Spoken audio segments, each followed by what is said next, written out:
Everyone, welcome to the Bay Area Content Marketing Meetup. As we were just discussing in the pre-meeting about a year ago, so March of 2020, Joe Pulizzi came out to visit us in San Mateo, California.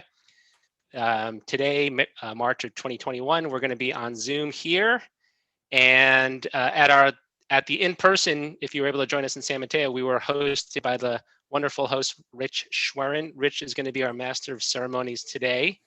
So Rich, I'll hand things over to you and you can tell us about the agenda for today. Great. Well, thanks, Dennis. And first off, thank you, Joe, for joining us again. I think, lightning strikes 3 times now. It was about a year ago in person at the brewery. I think you came for the beer, but stayed for the content. I think in June, Dennis did a Zoom with you in June or July, and now you're back. I also want to acknowledge and thank, Dennis for your leadership with the Bay Area Content Marketing Meetup, how it's expanded and grown this year to reach Italy and England, and the sun never sets on these weekly Zoom meetups. Also, thank you to our ongoing sponsors and sponsorship of this today. We're really pleased to have Joe Pulizzi join us again. He's got 7 or so tips to share for those of you. If you have any questions about content marketing, he has answers. I think what we'll do is probably we'll get right into it. Joe, let you share the 7 tips, and then as you have questions, if you chat them into the Zoom chat, Dennis is going to be collecting those. Before we dive into Q&A, then I'm going to hand it back to Dennis. He's going to talk about some giveaways. So I think based on the questions asked, right, Dennis, then we have some books to give away. Yes, we are giving away. So Joe, one of the reasons Joe's here today is that he's coming out with the 2nd edition of Content Inc., the book. 2nd edition. Joe, what was the year of the first edition? 2016. 2015 was the first 2015. edition. Okay. Yep. So 2nd edition coming out in May of this year. You can pre-order it on his website, joepulizzi.com. We're giving away 10 copies from today. So you have to be here in the Zoom, which you all are. There's different criteria we're going to use, but activity in this meetup is a criteria, meaning chat, asking a question via audio. And I will reveal the 10 winners at towards the end. Yeah. Thanks, Dennis. So I'll be more specific, Joe. It's not 7 tips about golf. It's 7 tips on building an audience and generating multiple forms of revenue. So with that, take it away, Joe. Thank you for being here. Well, as always, you all know this is my favorite meetup group. I've said it many times, so I'm happy to be back. Just a little preamble for everyone. It's funny that we're even having this conversation. I actually did a 2nd version of Content Inc. because a year ago, I was planning on being a full-time novelist. As you know, I wrote The Will to Die. We gave some away last March, and it was just, oh yeah, and Joe's here because he's talking marketing, but really, Joe's pitching his new mystery thriller book. And I was in April, I'm working on the 2nd version of that, the follow-up, and having a good time at it. And I started getting more and more pings from, unfortunately, marketers that have been let go, trying to figure out how they could build an audience. And they were referring to the Content Inc. book that Rich has. And then the listens on my Content Inc. podcast were going up, and I'd already killed it. Wasn't even doing it anymore. And I got more and more of this. And I just came to the realization that I can probably do more good right now, talking about how to build an audience, talking to marketers, talking to small businesses, entrepreneurs. So here I am. And I called McGraw-Hill and I said, hey, you want to do another version? So we're doing that. And then I'm launching a new business, which will start in 3 weeks. It's called The Tilt, and it's dedicated to audience building and revenue generating strategies around this Content Inc. model. So I'm back in the marketing game, folks, like it or not. So I'll be around doing this kind of stuff, having fun. And Rich, you said, you sent the email, you said 7 tips on content marketing. And I don't want to do, I'm not going to do my regular speech. I just wrote down a few things that are interesting to me right now, and I'd love to talk about those. And if you have questions on those, that's great. So I just wrote down, here's 5 things I'm going to talk about. And the first, and kind of just to follow up with what's going on in the industry. And the first one is acquisition craziness from a marketing standpoint. Obviously, we've seen a couple things happen. We've seen the Hustle get purchased by HubSpot, which some people were surprised about. I was wondering when that was going to happen. We've seen, Morning Brew just get purchased by another media company, Insider, or the $100 million investment. You're seeing this happen over and over again. There's a couple reasons why. First of all, you're finally getting chief marketing officers to realize this is a thing. I mean, when Robert Rose, my co-host on This Old Marketing, longtime partner, we've been talking about this for almost 10 years now.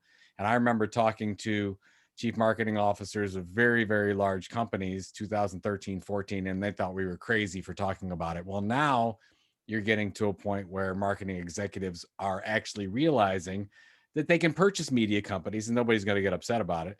So they're doing this. And the second thing is, you have so much free and cheap money out there, which, you can talk about the whole, financial inequality going on right now, the rich getting richer. This is absolutely happening in the corporate environment. You have gobs and gobs of money, and a lot of this money can go for purchasing media properties. So if you work for, let's say you work for any size company, by the way, some of these deals are 5 figures, some are 7, 8 figures, but some of them are, even 50, 75,000, depending on what you're looking at. If you want to instant domain authority, if you're looking to purchase email lists, if you're looking to purchase a blog, it's a great time for content creators because they can monetize all these things. So we're starting to see this happen. My recommendation as a marketer right now, if you're going to do something, is to make a list and have it with you at all times, not a Christmas list. Put something together where you have a wish list of properties you'd like to purchase. Would that be an individual content creator that has a great email newsletter that goes to your audience? Is it an event? You're going to see a lot of that happen where you've got events that are really hurting from a financial perspective. They're going to get picked off. So you're seeing a lot of this happen. And you should have about 5 to 10 of these organizations on your list, and you should start making contact with those companies now to see if there's a possibility, because you've got 2 battles to wage. First of all, you actually purchase the property, but second, you have to make sure that politically you're going through the right channels to make this happen in your organization. Because I don't know how you're set up in your own organizations, but if Rich goes to his boss right now and says, "Hey, we want to buy an email newsletter," I don't know, you might get a couple different looks, Rich. Like, it might not. I don't know if we can do that. Should we buy a media company? Should we buy an event company? How does that fit? Well, you all hear it makes sense to you, but we have to probably educate internally on something like that to happen. Long story short, if you have questions on that, I'm happy to chat about it. But I think that we've just seen the start of this. In the next 2 years, it's really going to catch fire. Like, we're starting to see 1 deal a week. You're going to start to see 2, 3 deals a week now. It's absolutely happening. Content creators of all kinds, media companies are getting purchased. The big brands have all the money, and that's what you're going to see happen. So that's kind of on my mind a lot. So that's one. And then, Dennis, I'm just going to keep going through these, and then we can get questions at the end. Is that cool with you? Do you want to do that? Yeah, that's good. One quick note, Rich, could you stop this? I love this photo, but can you stop the screen share? That way we can see everyone. There we go. We can see everyone on video. There we go. Yeah, Good. Nobody wants to see me twice. Ran its course. Oh, there's everybody. See, I was only seeing a couple people. Now I see lots of people. Hi, everyone. Thank you for joining us. This is great. So hopefully I'll remain interesting for the next few minutes talking about these things. Okay, so the first thing I wanted to talk about was M&A. If you have questions on how that's done, I've done not a lot of deals. I've done about 7 deals. So I've been involved in this for a while and can give you some useless information on how that works. So that's one. The second thing is you're really seeing a trend by market. This has always been a trend, but it's really getting bad with the onset of Clubhouse and Twitter Spaces, where you're seeing marketers just over diversify. It's sickening. They really do feel like they need to be everywhere, and it's becoming a problem. And I think that what we have to do as marketers is pick our spots where we have, for a particular audience, we have that one main platform, whatever that is that your Facebook group, is that your email newsletter, is that your podcast, and then you have a couple areas of diversification, whether or not you say, okay, I'm a B2B company, I'm all in on LinkedIn, or maybe you do say Clubhouse is the thing for me, which I'm a little bit bullish on, and I'm going to talk about that in a second as well. But I really believe in now is the perfect time to reallocate what you're doing, especially from a social media standpoint, and start killing some properties. And I've talked about this many times. When Robert Rose and I go in, or have gone in for content audits, most of the enterprise clients we go to and talk to, they expect us to make content recommendations. And every time we usually go in and say, you need to kill a lot of this stuff. Why did you ever start that email newsletter? Is it doing anything? Does anybody read it? Did you just create this podcast because you were bored? Like, what are these things that you did? Because what happens is, if you look at to one audience and one enterprise business, you probably have 14 to 16 different content activities going at that one audience, probably a lot of mediocrity. So what we try to push for is, let's be great at one thing. Let's take all of our content energy and put it into 2 or 3 things and be really good at it. You're probably not going out right now and getting new budget for those types of things. So let's reallocate some of that energy and be great at a couple things. And I think that's the trend that you're going to see here. Well, that's what I'm hoping that you'll see, instead of this, oh my God, we've got to spend 11 hours on Clubhouse, which is actually an addiction now. I've seen a lot of people talking about the addictive nature of Clubhouse. I don't know if any of you have this, but some people share their iPhone time on Twitter and Facebook, and you can see that they spend 11, 13, 15 hours, and it's really kind of a sickness. But let's move to Clubhouse then. I don't know how many of you are on Clubhouse right now, or at least tested it out. Everybody who's on right now, who's having a good time on? A couple of you. Obviously the social audio thing is here to stay. It's going to get awfully competitive quickly. We know Clubhouse has first mover advantage here. Twitter Spaces, I'm going to be on, I think it's my first Twitter Spaces next week. I've been on a couple, but I haven't spoken on one. So I'm going to do that next week and try that out. And whenever Facebook launches theirs, that we can sort of pay attention to what they're doing. I'm not a big Facebook fan, but we don't have to talk about that. Clubhouse, I really do believe that if you're going that direction, they just opened up clubs, so you can easily create your own club right now. If you've got an interesting niche and you're going to create a regular show, I think there's absolutely a play there right now. Do I think there will be in 3 months? I'm going to put money on it that says there will be. But I really do believe that you have to commit to it and be consistent. So focus on a niche audience. So if you're a B2B company, you've got probably 5-7 different audience groups or personas. I would focus on a portion of one of those and be great and build your community there if you're looking to do something similar to what you would do on a Discord or a Slack program or something like that. So I really like Clubhouse. We can talk more about that. And we'll see where that goes. But I'm bullish on it. It's something. The idea that it is pulling from podcasts is a real thing. I've talked to a number of podcasters. Numbers went down with podcasts through this whole COVID environment, and then now we're seeing it go down again because a lot of people are just spending all their time on Clubhouse and not necessarily listening to their podcast. So that's interesting. I still love the audio. I'm bullish on audio altogether, but it's just interesting how you see these blips happening in user behavior with COVID and with Clubhouse and then Twitter Spaces, and God knows what else is going to happen. There's 20 other companies that are going to launch in the next 3 months around social audio. So good luck. We have to pay attention to that. So that's my third one. I only have 5, Rich, so I'm sorry, but then we can get to more questions. So that's 2. Clubhouse. I'm going to save NFTs for last because I have to talk about NFTs because I'm a geek like that.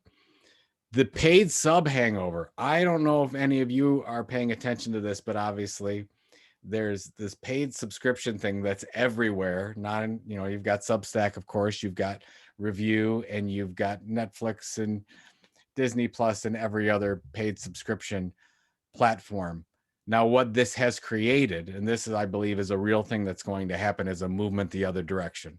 So if you're thinking about launching something and doing something that's not on a paid platform or it's free and open system, I think there's an opportunity. Obviously, if you're on the marketing side, you probably don't have a paid subscription entity, but there's going to be a revolt against this, and free and open is going to be a thing. Like, I don't know how many of you, So did go to Digiday, go to Ad Age, Ad Week, or maybe not just paid, walled content is probably a better way to put it. There's walled content everywhere.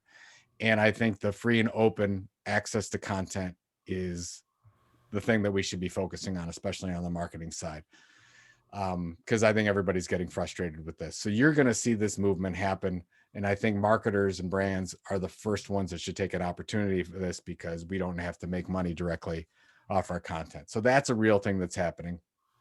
And then, of course, Robert Rose and I just did our podcast, This Old Market. So Dennis, you'll appreciate that's probably as much of a fight as we've ever gotten into. And so just to set this up, I don't know if anybody's read the Seth Godin article on NFTs. Did anybody read this? And long story short, Seth Godin doesn't usually rant on things, but Seth Godin actually wrote a whole thing on NFTs and how he thought it was not a good thing. Energy consumption aside, it's a mania, taking advantage of content creators and buyers and whatnot. So a couple of things that are happening in NFTs. A lot of you might not know what NFTs are. They're non-fungible tokens. A non-fungible token is a unique thing that has unique characteristics that's set up in a contract on the Ether network generally. And you don't have to get into all the details. But what it is, it's one-on-one. It's like a collectible baseball. It's like a ticket to a ball game. There's only one ticket to that one seat. It is a unique entity. And we're seeing a lot of content creators make money off of their unique entities because now the technology is there to do that. So I don't know if you paid attention, but Beeple, the artist that had, I think it's called 5,000, Everyday 5,000. I don't know what the name of the picture that he created, but it's 5,000 in there. It just sold for what, 6.9 million? Something like that. Just happened. It was over 6 million, as we were talking about on the podcast. So we're in price discovery phase. So you're seeing a lot of musicians. You saw Kings of Leon do this, where they put together fan experiences and they're creating these tokens to do that. So you're seeing artists are running first. A lot of people are trying to figure out, well, what about content creators? So the first things you're seeing are weird things like Jack Dorsey selling his tweet for 2.5 million. Can you tokenize a tweet and even sell it? There's a lot of gray area going on. For content creators, can you tokenize your first blog post? Can you tokenize the first draft of your book? Can you I don't know. I don't know if you can. I think that you will be able to.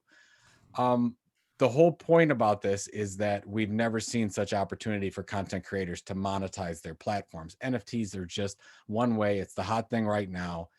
And the thing where I'm at a different place than Robert Rose is, or that Seth Godin is that you're in the price discovery phase, and this is a mania.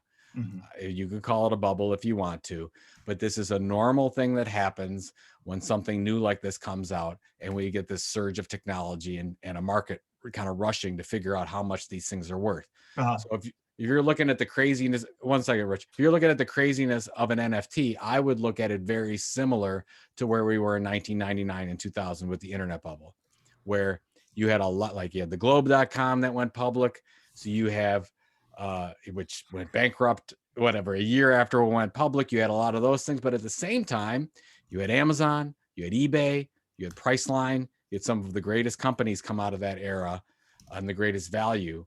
And that's sort of where we're at right now in NFTs in that 99, 2000 internet. So I would think about it that way, as it's worth our time as marketers to figure this out and content creators to figure it out, because there's absolutely something here. And I can already tell you there's going to be an application for this in sports seats, and what the thing about NFTs that is really interesting is you can set up the contract so that the owner that creates the piece of art, every time it's sold, they can get paid on that. So let's say that you want to go to a San Francisco Giants game. Mm-hmm. If you go to the Giants game, the Giants generally historically have only gotten paid off of it being sold once. When it goes on StubHub or something else and it gets sold 5 other times, other people get paid off of that. The Giants don't get anything from that. Well, now with an NFT, which is going to happen in the next couple of years, with every ticket that's out there, every time it's resold, the originator, the owner of that, gets paid every time. So from a content creator standpoint, I love that, because Beeple, who just sold his artwork, every time that thing sells and sells and sells, he will get a piece every time because he was the originator of that. I'm sorry, Rich, go ahead. No, I was so for your third edition, it's not going to be on ink and paper. It's going to be a creator coin that I own, right? To be honest, I'm experimenting with a lot of things because I don't know where it's going to go. So like we talked about it, and we'll give some away on this thing. But so I partnered with Rally.io to do a creator coin. So we created a coin called the Tilt coin, and it launched last week. And I don't know what it is. It's priced at like 50 cents or something like that. And what I want to do with that as we create our network at the Tilt is to create our own little economy there. So where you will, let's say you'll get paid Tilt for referring our newsletter, and you'll be able to redeem that for merchandise, for exclusive content offers, whatever, just like if you had a Starbucks coupon card or something like that, same type of thing, but use it as money in that environment. Do I think it's going to work? I think it will. I think it's going to be boom and bust. I think some people are going to get it, and you're going to see all these networks use their own currency, just like there's thousands of cryptocurrencies out there. And some people are going to get it. Some people are going to just not do it at all. But yeah, I don't know. What do you think? I appreciate you. Full disclosure, you gifted me some of your Tilt coin. I have no idea what to do with it. Right. It's like, I need to study it. It just happened. And so I'm looking at Rally. I'm like, what is this? Yeah, so basically I learned about creator tokens in October. Okay. And I went down the rabbit hole and I said, is it possible for a group of, so let's take Kevin Kelly's 1,000 true fans. Mm. Could you create an economy off of your true fans? And I'm thinking, I think you could. I think that, you just like you set up a barter system. So just like you have some currencies in some countries, it's just like some people are gravitating to Bitcoin.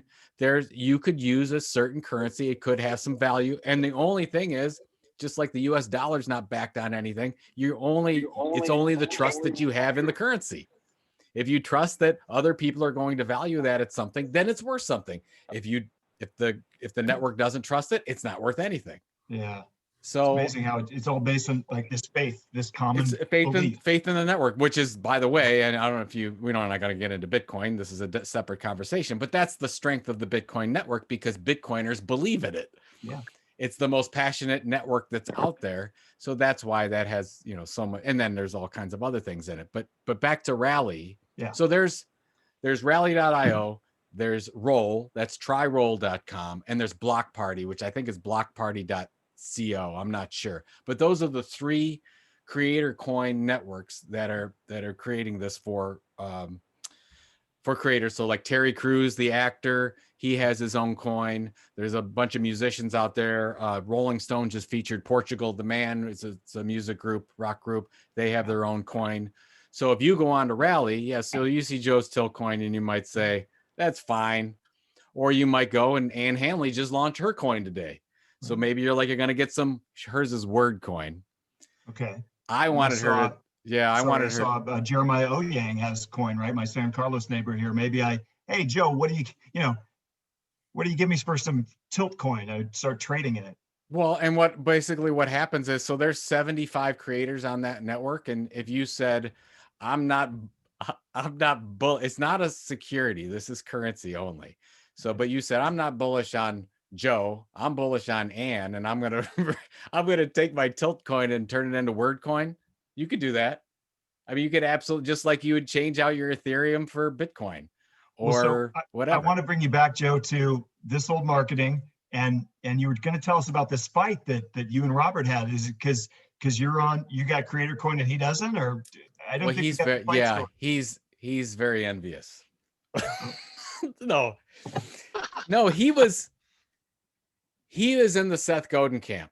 He thinks it's just a phase, and this is he doesn't think it's a real thing. It's just a mania and people going crazy. And then we were talking about people selling this thing for the 60 million. And then you have to put that in perspective. That's one of the top 100 pieces of art ever sold. at that. I mean, that's as much as a Picasso has ever sold. I mean, so you've got more like you're almost thinking this is really kind of crazy. This is a little bit of a bubble going on here. But I was he was really poo-pooing the whole idea, and I'm trying to tell him, look, you're in price discovery phase. This happens with every type of new technology. It's just like when the .com stocks came out and they bid them all up over $100 a piece. And then you realize, oh my God, that wasn't such a good idea. Yeah.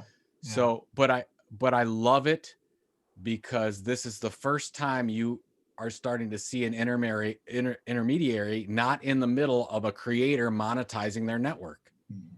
The creator can go direct to the fan and monetize it multiple ways. That could be through a creator coin, and it could be through an NFT. So I love the art angle, but it's just weird to me. And I've just seen this the last couple of days. Like a lot of people, there's this movement against some of the artists that have been putting their art on and creating NFTs. And of course you see it. Everybody was like, oh, I got to get on the bandwagon. And they did. And then a lot of people are like, oh, that's bad. You shouldn't do that. And then you got Seth coming out and saying, oh, it takes up too much energy. And then now you got to go in the other direction, which is what happens in these things. Got it. I want to be mindful of the time that we're kind of the halfway point. Generally, I think Dennis, you schedule these for half an hour, but we could go a little longer here. Joe, we've talked, you mentioned M&A and media, social audio, the paid subscription hangover. You talk a little about NFTs. Anything else before we kind of segue into Q&A? No, I'd love to get to Q&A. Those are the things that are on my mind right now that I think are super interesting. Probably the most relevant if you're working on the marketing side is there's a huge opportunity right now with acquisitions, and that's why I led off with that. If you're a marketer, if you're especially a content marketer and you don't have your list together and you're not working deals, because I've said this many times. I think I said it last year in person. I think understanding the process of mergers and acquisitions as a content marketer is a core skill. And no, you wouldn't think about that, right? But you absolutely should, because the buy or build scenario is on the table right now. Because we all know how long it takes to build an audience. But if somebody already has one built and you can plug it into bolt it on to what you're already doing, it's a good move. And your competition is doing that right now. Right. Real good. So Dennis, I know you've been collecting some questions in the chat, and I understand that Joe is going to be giving away some of this Tilt Creator Coin to folks who participate. Dennis and I are partnering to give away 10 copies of your second edition of the book. I'll start with one quick question, and I'm not eligible to win, and then we'll kick it to Dennis. So this book came out 6 years ago, right? And now your second edition. A lot of changes since then. Of course, in 2015, the Giants had just won their third World Series in 6 years.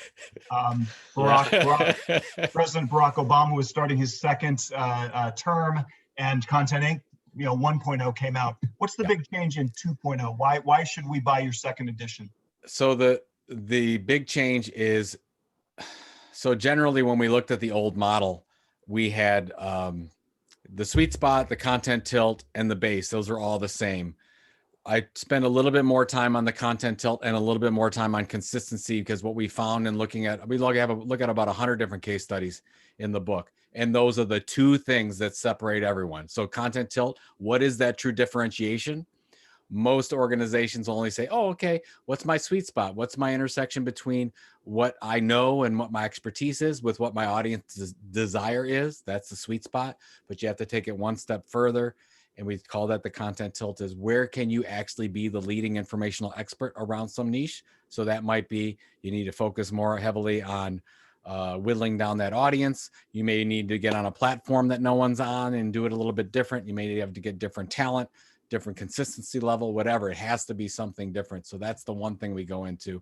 We changed the order a little bit as well, because we found out with what a lot of the groups were doing is we talked about diversification as the fifth step. So basically the steps are: 1 is the sweet spot, 2 is the content tilt, 3, you build the base, 1 platform over time, not over diversify. You pick that one. That's an email newsletter. That's a podcast. That's a YouTube series, whatever it is. And then your social options that you have, Rich, those lead back into your main platform. You're trying to build do that regular show consistently, build that audience over time. And then you're going to spend really the next 6 months or so just building audience and what Brian Clark calls a minimum viable audience and focusing on that area. Then what I had in the old version was you diversify. That's not true. So what we really want to do is update and we go straight to revenue, because what we found out is that if you get to 12 to 18 months and you're not showing some kind of ROI, the program gets killed. Let's just be honest, right? We know this is a fact. You have to show some kind of ROI. We know that in the first 12 months, it's very hard to do that. You can do it from 12 to 18. That's usually our first instances of revenue. And then you get to diversification. But what that means is that, let's say you have an email newsletter. How do you become the octopus and wrap your content arms around your audience and create them as a more valuable audience, more valuable customers? And that's when you might launch the mini magazine, the event, the clubhouse group, whatever the case is. It's generally 2 areas of diversification minimum. So you just have the base, you have 2 social, and then you just generally have 2 areas of diversification. And then the whole back half of the book, Rich, is depending on who's listening here. If you're an enterprise marketer, you may or may not think it's interesting, but I spend the whole last 3 chapters on if you want to buy a property or whether you want to sell your property, which we didn't have in the book at all. So we talked to Rand Fishkin and Brian Clark, and I go through the whole process of how we sold Content Marketing Institute. Real good. Okay, we'll look for it. It's coming out in May, and there's an Amazon pre-order for those of you who don't win a copy. So Dennis, I know you've been collecting questions. Yes. Let's dive right in. Yeah, there was a question early on, Joe. So tell us a little bit more about the business you are launching. I think it's called The Tilt, right? The Tilt, we're launching it. Yes. So basically it's focused on content entrepreneurs. How do you take content creators that are everywhere, YouTubers, bloggers, people starting on Twitch, whatever the case is? Well, what I've seen is, and this is what happened through all the interviews going through Content Inc., they're really good at building audiences. And I find this with marketers as well, but they're really bad at creating a business model for it. So that's all we're going to be doing with The Tilt, is helping these content creators take all the audience they build and actually create a business model for it and figure out what is the long-term viability of that business. So that's kind of the back half of content creation, is what The Tilt's going to focus on. And it's going to launch as 2 emails a week, one on Tuesday morning, one on Friday morning. It'll be, in the vein of your morning brews and the hustles, that type of thing, where it'll be a long form, 1,500 words, 1,700 words email, but we're going to be doing a lot of original reporting. So we're going out to the content creators who have actually become content entrepreneurs, built their business models, and we're going to go in depth and ask some questions about how they did it. What were their best strategies for building an audience? How did they build a business model around it? If they sold, how did they sell? If they bought, how did they buy? And you'll get it all in one place, and you'll see plenty of orange, of course. So is it planned to be a free email newsletter or free a email? Absolutely. Free email. Okay. Nope. Free. Absolutely free. We're not doing any kind of business model to start with. We're going to launch as free. Just subscribe to it 2 times a week. No paid wall or anything like that. No limit on number of articles you can view. Just get the email and hopefully it's good. It will. And then longer term, the business will consult with these creators, like on a paid basis. Is that the idea? No. I'm not doing any consulting. No. Oh, you're not doing. Okay. No. So it's more just like we're just building out. We're just launching. We're actually, what we're going to do is we're going to launch with the Content Inc. model, just like we did at Content Marketing Institute. By the way, the whole model of Content Inc. is build an audience first, a loyal audience over time, and then once you do, listen to that audience, and they will tell you how you can monetize that long term, which is what we did with Content Marketing Institute. We're going to do the same thing with The Tilt. So thank you for asking that. So when you say we, you got partners lined up with that? I have, so I think I can say it now, but so Laura Kozak, who ran partial operations at Content Marketing Institute, she came over, and so she's running operations at The Tilt. Ann Ginn, I don't know if any of you know Ann Ginn, you might see her on the Content Marketing Institute site. She's managing editor of The Tilt. So, but but that's all the Content Marketing Institute staff I was allowed to take. They're probably already mad at me. Yeah, so. You use the same orange or different Pantone color? It's a little bit different PMS color, so it's not identical, but no, we've got a great team lined up, and right now Ann is going out, and we're looking for reporters. So she's lining up. She's already done dozens of interviews with reporters, so we'll be lined up and looking for anybody's feedback on how we can make it better. But yeah, really trying to it just. And I'll digress a little bit. I don't know how many of you are involved in this, but there's a group called the Creator Economy behind that group. And then there's a group behind the Passion Economy. And I don't like either of those definitions. So we're focusing on something we're calling the Content Entrepreneur. And that's the one that builds the audience first and then creates a business model behind that audience second. And it excludes people in both groups. So we'll see how that goes. Okay. More questions, Dennis, out there? Or okay, do you just want to take them from the audience? Well, there's a couple in the chat, so I'll go based on the order that they were entered. So there's a question from, I think it's Lenka from Fly to Soar, Joe. How do you decide how much written original content we should give away on blogs versus how much we should ask to be paid for? Well, if I had to put a number to it, I would say 99% should be free and given as a service to your audience. And you may or may not monetize around 1% of that. So what does that mean? Does that mean you're selling digital ebooks? Does that mean you have a small paid subscription? Does that mean you do a paid event or a paid virtual event, or you sell products? That's sort of a separate model. But if you go and you build a loyal audience, there's 8 different ways to generate revenue. So you have the direct revenue, which is mostly your media driven revenue, which we talked about, some of those sponsorships, advertising, events, donations, affiliate model, paid content, paid subscriptions. And then the indirect revenue you'd get is I sell products, which is basically content marketing, or I sell services, which you get into consulting.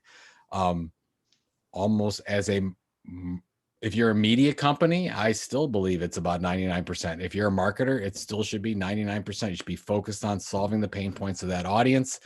And a very small percentage of that is your revenue generating arm.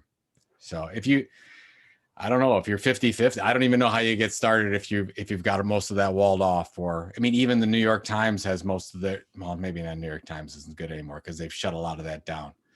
But I think there's going to be a backlash with the walled content. I think if you're trying to build an audience, keep it open and give that to get it in front of as many people as you can, but that's okay to then have an email newsletter component, which I love. I'm still bullish on email, that you'd have that component there. That's your subscription source to all this free content. Excellent. And we have a question from Robin Anderson. Robin joined us when you visited San Mateo, Joe. What would you consider to be a successful metric on Clubhouse? Besides not being addicted to it? Well, it's early on and it's only for iPhone users. So it's kind of restrictive in a lot of ways. So if somebody is starting to try to build an audience, what would you consider a metric that you could kind of measure? This is leading toward a successful platform for you to spend time. I'd set an audience goal. And again, your audience that you would build on Clubhouse is different than your audience that you build for email subscribers. It's rented land. We all know this. We don't have control. We don't know what Clubhouse is going to do. So you are taking a little bit of a risk, as you know, Robin. But I would probably say start a club and have that club be niche enough where it's covering an area where you can build a following on that club. Now you might say, let's say, Robin, you're an independent creator and you say, I want to get to 5,000 followers. Sure, that could be a number. And then you can go from there and say, okay, well, what do I do now once I built this following? But I think I like the club idea because you can partner with a number of different people. For example, Dennis and Rich can get together and say, we're going to do the Bay Area Meetup Club on Clubhouse. I don't know if you would, because it's another thing, right? but you could literally do that on Clubhouse and then build a following there and say, we're not going to do the Zoom anymore because we see more benefits on Clubhouse, or we're not going to do LinkedIn anymore because we had this group on Clubhouse. So Robin, I like the club aspect of it. It's like creating a group. There's something there. The conversations are real. You're really having some good conversations with people on there. They're just looking for help.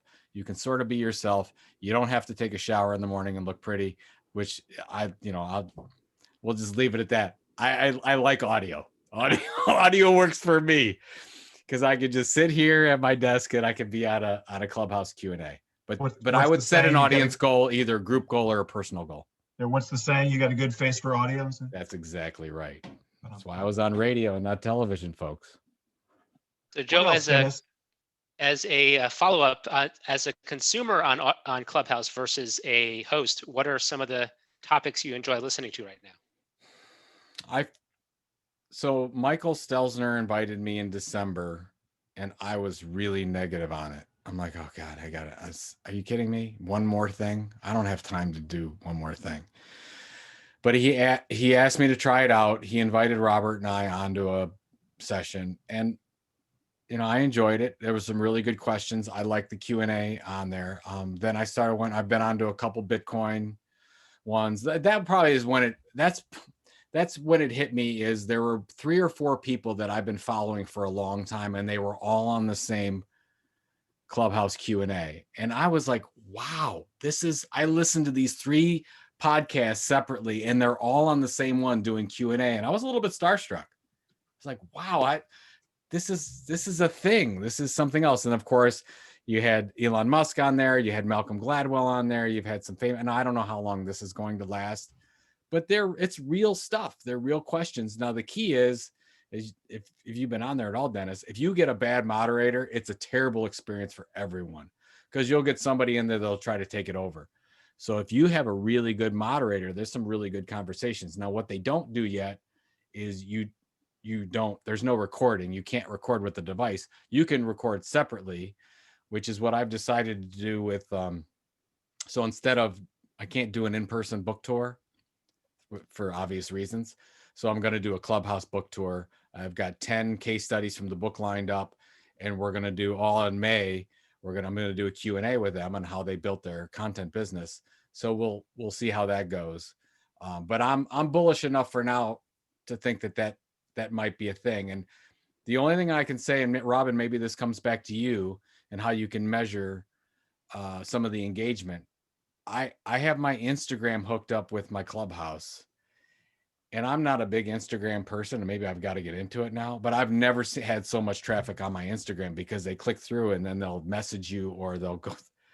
So the Instagram Clubhouse connection is a thing. So if you're going to do something on Clubhouse, you have to get your Instagram act in order, because when they want to talk to you, they can't do anything. They can't ping you on anything on Clubhouse. It is what it is. They have to click on your face and then they can click through on your Instagram page, which is crazy. Interesting. Yeah. So you just click through from Clubhouse to your profile on Instagram, and then they message you on Instagram? That's exactly right. Which I didn't think was a thing. I didn't even check it. So like 2 weeks in, I had all these messages about people, and I'm like, I didn't know. I mean, how would you know? Nobody told me. So I like, oh, okay, now I get it, because I've got it hooked up, and I got to start paying attention. I didn't know that. Okay. Yeah. All right, we have some questions from our regulars, Karen, Tom, and Esther. Do you guys, any of you, want to unmute and ask it, or do you want me to just read? I'll ask mine, because I'm just jumping in. Is that okay? Caroline, okay. Yep. Hey, Joe. So Sure. I think it was like 2 weeks ago, we had a whole thing on building community. I work for a tech company. We're building a community site on Mighty Networks. And, I'm in charge of content. I'm the content person. I'm in charge of blogs. Okay. So now we're having this whole debate on, where do I publish this content? Does it go on my .com corporate blog that has some domain authority, or on this Mighty Networks thing that's, mycompany.community.com? that has no domain authority, and we're all arguing. And now my boss is like, we're just going to do a little bit of both. And I'm like, my head is exploding. I need help. So if you tell me what to do, and I know it's totally rented land too. So Yeah. I wish you had been on our convo a couple weeks ago on community, but hopefully that kind of makes sense. So what's the goal? Getting people to our community to have conversations and participating and connections and coming for the content, staying for the community. Is there already an audience on Mighty Networks? This is like a separate community builder, right? It's just like it's a platform. Yeah, it's our own thing, and we're about to launch it. So this will be our own platform on Mighty Networks. That's for my people who Got are it. Yeah. So you sounds like you made the decision. If you were going to build a community somewhere, I probably would build it. If you're going to focus on somewhere that's not your website, I probably would go somewhere where there's already people hanging out. Yeah, but that's not happening. So someone above me made the decision. You got that's fine. You got double work to do. Yeah. If you're looking for long-term search engine exposure out of this, which I don't know if there's any play, you'd have it on your own domain. I don't know if I honestly don't know if it matters where it lives, because you have a lot of work to do to get people to get there in the first place. So that's your core. So I honestly don't know if it's going to matter. I don't know if anybody has a take on it, but that's the hardest part you have, is to get them somewhere. Now, if you're saying that it's a really good interface and it's really easy to use, then great. You're fine. I always prefer the content living on your own site where you have some control over it, because, okay, let's say worst case scenario, Mighty Networks goes out of business tomorrow. And then what do you do? True. We can't do anything, but that could happen in a lot of different places. So I would always personally put the content. So I guess it depends on, are you saying you want that content to live on your own domain and then link it over and have them go back? That might be a lot. That might be too much to ask, because if your goal is to build the community, you want them to stay in the community. You want them to stay there. So, by the way, a really good example is an email newsletter. That's why all these email newsletters that are taken off, they're not link and abstract anymore. I don't know if you've noticed. They're all encompassing long form content inside an email, because people want that's its own content experience. So then I would say maybe you want the content experience to be on this Mighty Networks thing. So whoever made the decision. So you're all in there. So go. This is being recorded, so I can just share it with my boss, right? Thank you. Go in peace. Go all in. But that's I think what's the best content experience that you can give those people in that group and discussion? And it sounds like you probably would have the content there, so they wouldn't have to click off. Yeah. Okay. Thank you. Yep. Good luck. Thanks. Tom or Esther, do you want to? Okay, Tom's unmuted. So yeah, Joe, quick question. So I just launched my first edition of a LinkedIn newsletter. Oh yeah. What are your thoughts on that? Have you tried it? And any advice for building my audience? I have not tried it, but I've been following our good friend Andy Crestadina's path on doing that. And I talked so this is like 6 weeks ago, and I get the email newsletter from him, and I pinged him. I'm like, what are you doing? Are you like, is this because he's king of the own property. He's always on his own website. I'm like, are you doing something on LinkedIn? He says, no, man, you got to check this out. It's really working. So whatever LinkedIn's algorithm is going on right now with their email newsletters, they're all in on pushing these things. So here's my personal take on it, Tom. I think there's a short window here to take advantage of it before they change their algorithm. Because think about it, because I used to be a LinkedIn influencer, there was about a 6-month period that was gravy for me. They had me up everywhere, promoting everywhere. So it seems like they're doing that with the newsletter properties now. So you might be able to build a rather quick following. But again, choose your spots. If that's the one area that you're saying you're going to dedicate time to, then I'm all in, as long as it's rented land and all that good stuff. But you can move then people over to a different vehicle down the road. Yeah. Agreed. Yep. I like it. Yeah. So when did you start? Did you just I started yesterday. Really? Send it over to me, would you? Okay, we'll do. Yeah. I'm a subscriber, Tom. I got about 500 in the first day. So see, Wow. see right there. It's amazing. yeah, That's like, what are they doing? I'm going to start one right now while we're talking. never mind. It's actually not that good. That's crazy. Yeah. All right, algorithm. Esther is up. Esther's Hi. joining us from Italy, Joe. Hi, Esther. Where Hi, in Italy? Joe. Where in Italy? In the north. We are in Turin, not far from Milan. Bene. Yeah. 1 hour I have from family. I have family in Marsala, Sicily. So. Wow, I come from Sicily. My city is Palermo. Oh, beautiful. I love Palermo. It is very busy in Palermo, but I love it. Yeah, it's a very beautiful place. But currently, with the pandemic, is a problem moving, even going to the parents in that place. Yeah. Well, good. What question do you have? Yes, I have a question about the newsletter, because I've seen a lot of buzz around the things of making some newsletter paying. And I'm wondering if moving something that has been free till now to something that is becoming paying, if it is a risk, if you can lose the audience that you are so hard conquered in some way. Well, the question that you ask is a lot of people are asking, and your answer is yes, absolutely. I would not. If I had the choice, I would not take a free newsletter and then make it paid. I would take something else and make it paid. So keep that free newsletter free, keep your subscribers going. And then this is the Substack model, by the way, because there's generally a free newsletter in Substack. And then what they'll do is they'll create a paid only version that's of something different, in depth, a different topic, whatever. That's a long-standing way that media companies have used it, whether or not they say, oh, okay, free newsletter, get our paid ebook, free newsletter, get our paid training. So I would create a separate, if you have to generate revenue, I would create a separate product. Keep your free. Yeah. Okay, thank you for experience. Absolutely. All right, so this hour flew by. I think we're going to do the winners now. So I'm going to wrap up the recording. So if you're able to stay on, and we'll announce the winners.